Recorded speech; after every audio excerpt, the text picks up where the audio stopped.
So ayan mga kaibigan, ano po, papainit na po tayo ng mantika sa kawali at saka ito pong una nating igisa, mga kaibigan, ano po, ang bawang. Ayan, una nating igigisa yung bawang, mga kaibigan. Ayan, ito po yung aking pamaraan mga kaibigan, ano po, sa pagluluto ng kalderetang pabo.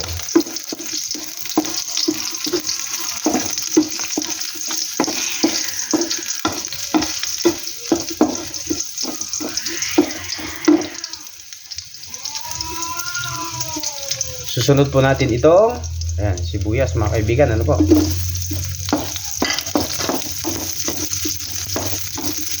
Okay, ganyan lang po. Pagka naluto na po yung mga ricado, ilalagay na po natin yung karne ng pabo mga kaibigan. So ayan mga kaibigan, at dahil luto na yung ating ricado, ilalagay na natin itong karne ng pabo mga kaibigan, ano po. Okay.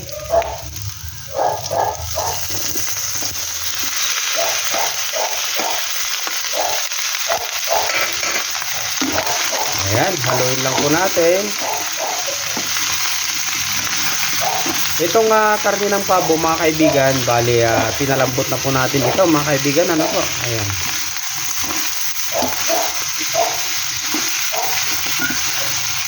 Ayan.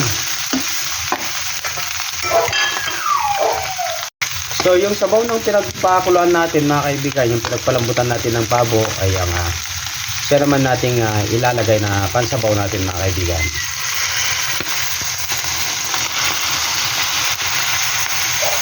Okay. Ayan, pakuluan lang po natin. Tapos ilalagay na natin yung mga iba pang ingredients mga kaibigan, ano po.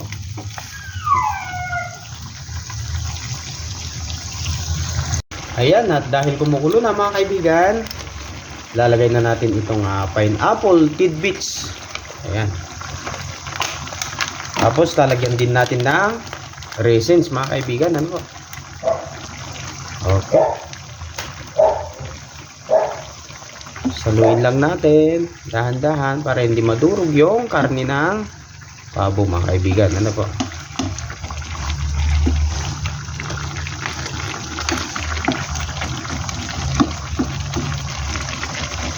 Ayan. Ganyan po ang aking pamamaraan sa pagluluto ng kalderetang pabo mga kaibigan, ano po. Okay, ayan mga kaibigan, last po natin ilalagay itong tomato paste mga kaibigan, ano po.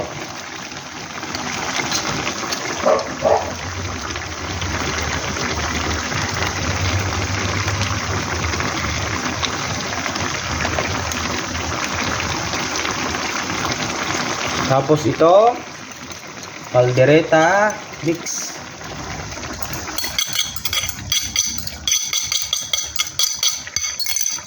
Ayan, haluin lang po natin at antayin lang po natin na maluto at ihahain na mga kaibigan, ano po. Okay. Ayan na mga kaibigan yung ating kalderetang pabo mga kaibigan, ano po. Titikman na natin mga kaibigan.